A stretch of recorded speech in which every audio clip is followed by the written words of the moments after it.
world is a bit of a nightmare at the moment, I think. I'm very lucky in so many ways, but I still find it hard to stay hopeful and to feel positive about the future. I want to contribute something, I want to make the world better, but I also want to be happy and have a really nice time. I have absolutely no interest in being a martyr, but I still want to contribute. And I feel like over the past few years, I've gone some way to working out how I can achieve that. So I'm going to tell you some stories from my journey. So I am a stand-up comedian. I've been doing that for nearly 17 years. I know, I don't look old enough, I'm adorable. I'm so cute. And then in 2020, during the lockdown, I ended up getting a job as a community organiser. So I was running a branch of a charity called Citizens UK. I was working to strengthen democracy, strengthen civil society, and run campaigns to make real change on social justice issues. And it was somewhat different from stand-up. And I felt like, having been essentially a clown for most of my adult life, I now really had to be very serious, very earnest. I had to, if possible, stop talking about my vagina all the time. Just, you know, if possible, only if possible. Thankfully, it never came up. But then a few weeks into the job, I started to realize that actually humour was an incredibly useful and powerful tool when we were trying to make the change that we wanted to see. First of all, when we're trying to change the world, when we're trying to make it better, we're challenging the existing structures. We're looking at the status quo, we're trying to find what's wrong with it, and it can be really useful to use humour to find what's ridiculous in how things are at the moment. And there are so many things that are so ridiculous at the moment. So sometimes we just have to get a little bit crazy with it. One of the first stories that I heard when I started organising was from Telco, which is the East London Communities Organisation. This was in 2001. They were running a campaign to try to get one of the big banks in the East End of London to pay all of their staff fair wages. So there were people working in the big bank's buildings, cleaners primarily, who weren't paid fair wages. And so they were often having to work 3 or 4 jobs, which meant that they were having to choose between feeding their families and seeing their families. And so various civil society leaders came together. This was churches, mosques, synagogues, trade union branches, schools, universities. And they decided to take action. And the action that they took was, on the busiest day of the week, at the busiest time of day, at the busiest branch of the bank, they turned up. It was a group of nuns, obviously. They'd been collecting the money from the collection plates in their churches for months, to the point where they had to turn up with these coins in a big van. And each nun, in their full habits, took a big bag of coins. They went into the bank, they went to the counter, and they opened a bank account. And then they went round to the back of the big old queue of nuns, and when they got to the front, they closed the bank account. And then they went round to the big old queue of nuns, and when they got to the front, "Have you banked with us before, madam?" "Yes, 40 minutes ago." They opened a bank account, and they kept going round and round and round. And that is quite annoying, actually. But crucially, not illegal. You cannot arrest a nun for opening a bank account in a bank. It is not a good look for you or your organisation. And it was very attention-grabbing. It was really, really funny. It got the attention of the executives of the bank. And that, combined with a few other similar actions, meant that eventually they did get a meeting with the executives. And HSBC became the first branch, the first bank in the UK to pay all of their staff a living wage. And that was the start of the living wage movement in the UK. It created a domino effect. Humour is also an incredibly powerful tool when we are building relationships with powerful people. So when we want to make change, we're usually negotiating with somebody who has more power than us. It can be so tempting in those situations, because we're dealing with so much oppression and injustice, to say to these powerful people, "Hey, you're being an arsehole. Could you please stop it?" But I find that if you call somebody an arsehole, they don't then say, interesting. Let's meet and hang out. I would love to hear your demands. So we have to squash that completely understandable desire to say that and try to build a relationship. And I think humour is amazing for that. So when I was working in Thames Valley, we were, again, working for fair wages.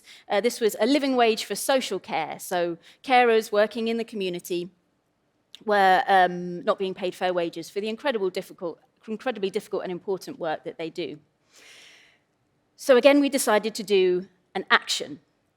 So we turned up to the headquarters of the care provider, and what better way to get attention than to turn up with a vicar dressed as a Care Bear. This is Catherine, she's a legend. She did this on purpose. She's the coolest vicar I know. She's so adorable. So immediately we were different. We weren't doing a protest, although protest is incredibly important, and we should obviously keep doing that as well. But we weren't angry, we weren't shouting. We gave them a cuddly toy Care Bear. We gave them a big bag of apple turnovers because we wanted to show that not paying your staff fair wages meant that you would have a higher turnover of staff. It's a pun. I can only apologize on behalf of my people, the comedians. There's too many puns in organising. I do not miss that. And yeah, so immediately we looked different. We were so friendly. We wanted to build a relationship. And again, we managed to get a meeting in the diary with the head of HR and the CEO for a few weeks later. And that care provider is now in talks to become living wage accredited, which could potentially lift thousands of people out of poverty wages. We could have treated these people like they were the enemy, but instead we connected with them using humour. I think that humour is also a very useful tool for building relationships between ourselves. If you want change, you need power. People think of power as a dirty word because I think they associate it with when it's concentrated in one area or one small group of people, and that's when it's incredibly dangerous. But really, power is just the ability to act. And if it's spread between us in civil society, it means that we're just able to get what we need. We're able to stand up for ourselves. We say in organising that power comes from organised people and organised money. We don't generally have a lot of money in civil society, but we do have people. We need to bring the numbers. I think of society as being split into civil society, that's us, hello gang, and then the market and the state. So the market, big businesses, the state, local government, national government. And the market cares about us when we're buying stuff, and the state cares about us when we're voting. And the rest of the time they care, quite obviously, about other things that are not us. So in order to influence those two parts of society, we need numbers so that we can have power. So in order to have that power, we need to build our teams, we need to connect with each other. And I think humour is an incredible way to do that. This is just us being a cool gang. Look at us, there's Catherine again, what a winner. Humour, I think, is also a really great way of swelling our ranks. We need to build our teams, we need more power if we want to see change. And I think that people are more likely to want to get involved in what we're doing if we seem like we're having an absolute whale of a time, which I genuinely did the whole time that I was organising. So another story, in South Wales, in Cardiff, there were a group of community leaders who were running a campaign on a local branch of Nando's. So this was the Cardiff Bay Nando's, who didn't have halal options. There were other branches of Nando's across the UK who did have halal options, but this one didn't. So this is the food that Muslim people eat. And that meant that the 23,000 Muslims living in the Cardiff Bay area weren't able to enjoy that amazing tasty chicken. That is a civil rights issue, guys. It's small, but it's important. It's indicative of a wider issue of social inclusion. Desmond Tutu said, do your bit of good wherever you are, and it is all those bits of good added together that overwhelm the world. And this was the bit of good that they decided to do. So, again, they decided to take action. They wanted to illustrate that they had to travel to get to eat some amazing chicken. And so they decided to do that journey publicly. They decided to go from the Cardiff Bay branch of Nando's, where they couldn't eat, to the closest branch of Nando's where they could eat, which was 10 miles away in Nantagru. So on a very hot day, a group of them decided to do that journey, and 3 of them, they drew straws. They decided one would go by car, one would go by public transport, and one would run. The one who drew the shortest straw would run. And they did it dressed as massive chickens. Yay! This is a chicken restaurant. It's very funny. And people saw this and they were like, what the hell is going on? What are these people up to? This man in a chicken suit with his big floppy head, he's running 10 miles on an incredibly hot day. It got attention from the press, which is incredibly powerful for accountability when you're dealing with businesses, because they care how they look. It may not always seem like they care about us, because they don't necessarily, but they care about the optics of what they're up to. So it got press attention, it got people interested in what they were doing, it got people to join in with their future campaigns because they wanted to be involved, because it looked so fun.